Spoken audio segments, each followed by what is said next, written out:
Chocolate சாப்பிடணும், எப்போ பாரு ஐஸ்கிரீம் வேணும், இல்லை சாட் ஐட்டம் சாப்பிடணும், இல்லை கேஎஃப்சி சாப்பிடணும், என்னன்னாலும் இருக்கட்டும், ஏதாவது ஒரு ஃபுட்டு பற்றி உங்களுக்கு எப்பயுமே ஏதாவது சால்ட்டியாக சாப்பிடணும், ஊறுகாய் சாப்பிடணும், இப்படி கிரேவிங்ஸ் இருந்துகிட்டே இருக்கா? அது உங்களால் கண்ட்ரோல் பண்ண முடியலையா? வாங்க அதுக்கான சயின்டிஃபிக் பேஸ்டு ரீசன்ஸும் நேச்சுரோபதி பாயிண்ட் வியூவும் நம்ம என்னன்றதை பார்க்கலாம். நான் உங்கள் டாக்டர் தேவி பாலா. அனைவருக்கும் வணக்கம். நான் இயற்கை மற்றும் யோகா மருத்துவர். இதுக்கான நேச்சுரோபதி பாயிண்ட் ஆஃப் வியூ என்னன்றது தான் நம்ம இப்போ பார்க்க போகிறோம். சயின்டிஃபிக் பேஸ்டாக இதை எப்படி எதனால் இந்த கிரேவிங்ஸ் வருது அப்படின்றத தான் பார்க்க போகிறோம். ஸோ ஜென்ரலாக நம்ம பாடிக்கு கிரேவிங்ஸ் அப்படிங்கிற உணர்வு ஏன் வருது, முதல்ல எதனால் இந்த கிரேவிங்ஸில் ஒரு ஃபீல் வருது அப்படின்னு பார்த்தீங்கன்னா, பாடிக்கு இல்லை ஒரு பிரெயினுக்கு நமக்கு தேவையான ஒரு ரிவார்ட் சிஸ்டம் வருதான். நமக்கு டோபமைன் செக்ரீஷன் நடக்கணும். டோபமைன் நமக்கு என்னென்னா, நமக்கு தேவையானது பிடிச்சது செய்யும் போது செக்ரீஷன்ஸ். ஸோ அதுக்காக பாடி வந்துட்டு ஜென்ரலாகவே அதுக்கேற்ற மாதிரி ஹார்மோன் செக்ரீஷன்ஸை வந்து செக்ரேட் பண்ண ஆரம்பிக்கும். ஸோ உங்களுக்கு அதுக்கு நீடான கிரேவிங்ஸ் வந்து வர ஆரம்பிக்கும். இன்னொன்று வந்து என்னன்னு பார்த்தீங்கன்னா, பாடியில் ஹார்மோன் பேலன்சஸ்க்காக என்ன நடக்கும்னு பார்த்தீங்கன்னா, சம்டைம்ஸ் பிஎம்எஸ் டைம்ஸில் வந்துட்டு பார்த்தீங்கன்னா, ப்ரீ மென்ஸ்ட்ருவல் சிண்ட்ரோம் டைம்ஸில் நமக்கு அது ஏற்ற மாதிரி ஹார்மோன்ஸ் மாறுபடுதல் இருக்கும். அதனால சம்டைம்ஸ் கிரேவிங்ஸ் வந்து வரலாம்.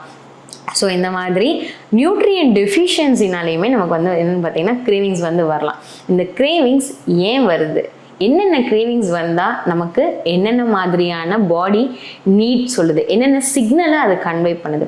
ஆக்சுவலி சொன்ன மாதிரி என்னென்னா, பாடி வந்து கிரேவிங்ஸ் நம்ம ஜென்ரலாக கிரேவிங் வருது அப்படின்னா அது வந்து ஒரு நியூட்ரியன்ஸோட டெஃபிஷியன்சி தான், அப்படி தான் பார்க்கணுமே தவிர ஒரு சிக்னலாக தான் பார்க்கணுமே தவிர அதை வந்து நம்ம கண்ட்ரோல் பண்ண பார்க்கக்கூடாது. ஃபஸ்ட்டு இதுதான் ஒரு விஷயம். ஸோ அந்த மாதிரி என்னென்ன கிரேவிங்ஸ் இருக்குது, அது பாடி என்ன நீடு இருக்குது, அதுக்கு நம்ம என்ன ஆல்டர்னேட் சொல்யூஷனாக நம்ம என்னென்ன எடுத்துக்கலாம், அதுக்கு பதில் ஃபுட் சோர்ஸில் எப்படி எடுக்கலாம் அப்படின்றத தான் நம்ம பார்க்க போகிறோம் டீட்டெயில்டாக. ஃபர்ஸ்ட் விஷயம், எப்பயுமே எனக்கு சாக்லேட் கிரேவிங்ஸாகவே இருக்குது, அதுவும் முக்கியமாக இந்த பீரியட்ஸ் டைம்ஸில் எப்படி இருக்குது அப்படின்னா என்னென்னா, உங்களோட பாடியில் ஜெனரலாக மெக்னீஷியம் வந்து அந்த டைமில் கம்மியாக இருக்குன்னு அர்த்தம். மெக்னீஷியம்ங்கிற ஒரு மினரல் வந்து கம்மியாக இருக்குது. அந்த மினரல் வந்து எதுக்காக அப்படின்னு பார்த்தீங்கன்னா, மசில்ஸை நல்லா ரிலாக்ஸ் பண்ணிவிடும், நல்லா சூதன் பண்ணிவிடும், காம் பண்ணிவிடும். ஸோ இந்த மெக்னீஷியமோட டெஃபிஷியன்சினால தான் உங்களுக்கு இந்த மாதிரி சாக்லேட் கிரேவிங்ஸ் வந்து ரொம்ப அதிகமாக வர ஆரம்பிக்குது. ஸோ இது எப்படி நம்ம வந்து ஆல்டர்னேட் சோர்ஸாக இதுக்கு என்ன டாக்டர் எடுக்கலாம் அப்படின்னு பார்த்தீங்கன்னா, பனானாஸ் எடுக்கலாம், அதுக்கப்புறம் வந்து பார்த்தீங்கன்னா பம்கின் சீட்ஸ் வந்து எடுக்கலாம், தென் வேறு என்ன எடுக்கலாம், ஸ்பினாச் எடுக்கலாம். ஸோ இந்த மாதிரி வகையில் வந்துட்டு என்னென்னு பார்த்தீங்கன்னா, உங்களுக்கு மெக்னீஷியம் கண்டென்ட் ஃபுட்ஸ் அதிகமாக எடுக்கும் போது ஆட்டோமேட்டிக்காக உங்களுக்கு வந்து என்னென்னா இந்த சாக்லேட் கிரேவிங்ஸ் எல்லாமே போகும். இந்த சாக்லேட் கிரேவிங்குமே ஜென்ரலாக இன்னொரு டிப், இதை ரெகுலராக ஃபாலோ பண்ணக்கூடாது, பட் இன்கேஸ் நீங்கள் என்னென்னா டார்க் சாக்லேட் வந்து எடுத்துக்கலாம். சாக்லேட்டை கம்பேர் பண்ணும்போது டார்க் சாக்லேட் வந்து ரொம்ப பெஸ்ட்டு. கொக்கோ கண்டென்ட் வந்துட்டு நமக்கு அதிகமாக பர்சன்டேஜ் இருக்கக்கூடிய சாக்லேட்ஸ் எடுக்கும் போது கிரேவிங்ஸும் குறையும், அதுக்கேற்ற மாதிரி உங்களுக்கு இந்த ஹார்மோன் பேலன்ஸஸும் உங்களுக்கு வந்து ப்ராப்பராக இருக்க ஆரம்பிக்கும். இந்த கூல் ட்ரிங்க்ஸ்னோட எதனால இந்த மாதிரி கிரேவிங்ஸ் இருக்குது, இல்லை ஐஸ்கிரீம் எதனால, இல்லை இந்த சின்ன சாப்பிடணும் போல் இந்த மாதிரி கிரேவிங்ஸ் இருக்குது எதனால அப்படின்னு பார்த்தோம்னா, ஜென்ரலாக அயன் டெஃபிஷியன்சினாலையும் அனிமிக்காக இருக்க பர்சனுக்கும் தான் இந்த மாதிரியான கிரேவிங்ஸ் வரும். ஸோ அந்த மாதிரி டைமில் நம்ம என்ன எடுத்துக்கலாம்னா, பீட்ரூட் எடுத்துக்கலாம், டேட்ஸ் எடுத்துக்கலாம், இல்லை ஸ்பினாச் எடுத்துக்கலாம், விட்டமின் சி ரிச் ஃபுட்ஸ் எடுத்துக்கலாம். ஸோ இந்த மாதிரிலாம் எடுக்கும் போது என்ன நடக்கும்னு பார்த்தீங்கன்னா, பேலன்ஸ்டாக இருக்கும். ஸோ தட் உங்களுக்கு இந்த மாதிரி கிரேவிங்ஸ் அடிக்கடி வராமல் நம்ம பார்த்துக்கலாம். சால்ட் ஃபுட் வந்து உங்களுக்கு ரொம்ப கிரேவிங்காக இருக்குது அப்படின்னா என்ன நடக்கும்னு பார்த்தீங்கன்னா, ஜென்ரலாக பாடியில் டீஹைட்ரேஷன் ரொம்ப இருக்குது. ஸோ தட் நம்ம பாடியில் மினரல்ஸ் வந்து ரொம்ப நீடடாக இருக்குது. லைக் எக்ஸாம்பிள் சோடியம், பொட்டாசியம் இந்த மாதிரியோட நீடில் இருக்கிறதா இந்த சால்ட்டு, சிப்ஸு இதெல்லாம் வந்து அந்த டைமில் கிரேவிங்காக இருக்கும். அப்போ அதுக்கு பதில் நம்ம என்ன எடுக்கலாம்னு பார்த்தீங்கன்னா, டெண்டர் கோகோனட் வாட்டர்ஸ் இந்த மாதிரிலாம் எடுக்கும்போது நிறைய மினரல் ரிச்சாக வந்துட்டு உங்களுக்கு ஹெல்ப்ஃபுல்லாக இருக்கும். பாடிக்கு ஜென்ரலாக கார்ப்ஸோட நீட் எப்போ வந்து அதிகமாக இருக்கும், இல்லை கார்ப்ஸ் உங்களுக்கு அதிகமாக சாப்பிடணும் போல் இருக்குன்னா, அப்போ வந்து பாடியில் நியூட்ரிஷன் லெவல் வந்து பார்த்தீங்கன்னா செரட்டோனின் ரொம்ப கம்மியாக இருக்கும். அதே மாதிரி ஸ்ட்ரெஸ் லெவல் அதிகமாக இருக்கலாம், ஸ்லீப் வந்து உங்களுக்கு கொஞ்சம் கூட கம்மியாக இருக்கும். ஸோ இந்த மாதிரி டைமில் பாடியோட நீட் என்னென்னு பார்த்தீங்கன்னா, குயிக்காக குளுக்கோஸ் வந்து அதுக்கு தேவைப்படும். ஸோ அந்த மாதிரி டைமில் நம்ம நிறைய கார்ப்ஸ், ரொம்ப ரைஸ் அப்படி சாப்பிடாம காம்ப்ளெக்ஸ் கார்ப்ஸாக எடுக்கும் போது இன்னும் கூட கொஞ்சம் பெட்டராக இருக்கும். காம்ப்ளெக்ஸ் கார்ப்ஸ்னால் லைக் மில்லட்ஸ் ரிலேட்டடாக எடுக்கிறது, இல்லை ஓட்ஸ் இந்த மாதிரி எடுக்கலாம். ஸோ ஸ்ட்ரெஸ் லெவல், ஸ்லீப் இதெல்லாம் பெட்டர்மெண்ட் பண்ணுறதுக்காக நமக்கு யோகா வந்து என்னென்னா இன்னும் கூட கொஞ்சம் நல்லா ஸ்ட்ரெஸ் லெவலை ரெடியூஸ் பண்ணி கொடுக்கும்.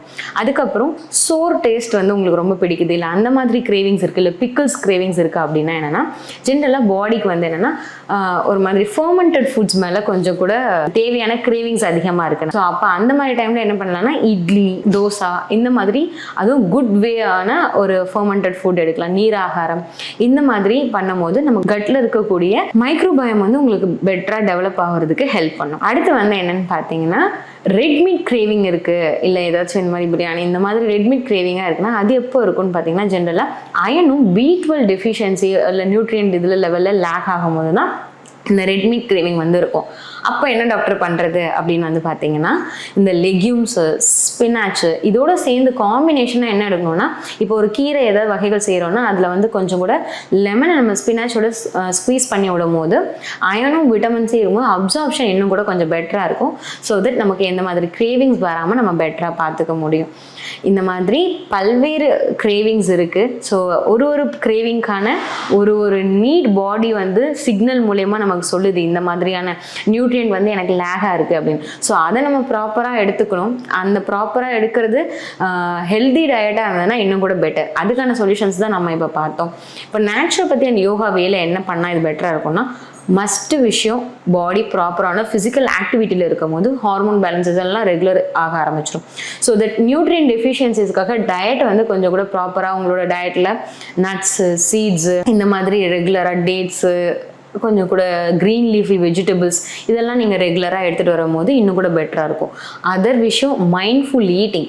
நீங்கள் என்ன சாப்பிட்றீங்களோ முதல்ல நீங்கள் வந்து ஃபஸ்ட்டு யோசிக்கணும், இது வந்து நமக்கு ஹங்கர் பசியா இல்லை கிரேவிங்கா அப்படின்றத நீங்கள் பிரித்து பார்க்க தெரிஞ்சிருக்கணும். அதுக்கேற்ற மாதிரி மைண்ட்ஃபுல் ஈட்டிங் வந்து மஸ்ட் ஹெல்ப்ஃபுல்லாக இருக்கும். அதுக்கடுத்து ப்ராப்பர் ஸ்லீப். ஒரு ப்ராப்பர் ஸ்லீப் உள்ளே பாடி வந்து ரீப்பேர் மெக்கானிசம் ஒழுங்காக ப்ராப்பராக நடக்கும்போது உங்களுக்கு எந்த மாதிரியான கிரேவிங்ஸ் வராமல் ஸ்ட்ரெஸ் லெவல்ஸை உங்களுக்கு வந்து கொஞ்சம் கூட நல்லா ரெடியூஸ் பண்ணி கொடுக்கறதுக்கு ரொம்ப ஹெல்ப்ஃபுல்லாக இருக்கும். ஸோ இந்த வீடியோ யாரெல்லாம் உங்கள் ஃப்ரெண்ட்ஸ் வந்து ரொம்ப கிரேவிங்கில் இருக்காங்களோ இல்லை உங்களுக்கு தெரிஞ்சவங்க எல்லாம் கிரேவிங்ஸில் இருக்காங்களோ அவங்களுக்கு இந்த மாதிரி சாப்பிடாதீங்க, இந்த மாதிரி ஹெல்த்தியான ஃபுட்ஸ் எடுத்துக்கோங்க அப்படின்னு சொல்லி ஷேர் பண்ணுங்கள். இந்த வீடியோ யூஸ்ஃபுல்லாக இருந்தால் லைக் பண்ணுங்கள். நம்ம சுவாசி ஹெல்த் ஸ்பாட் சேனலை சப்ஸ்கிரைப் பண்ணுங்கள். நன்றி, வணக்கம்.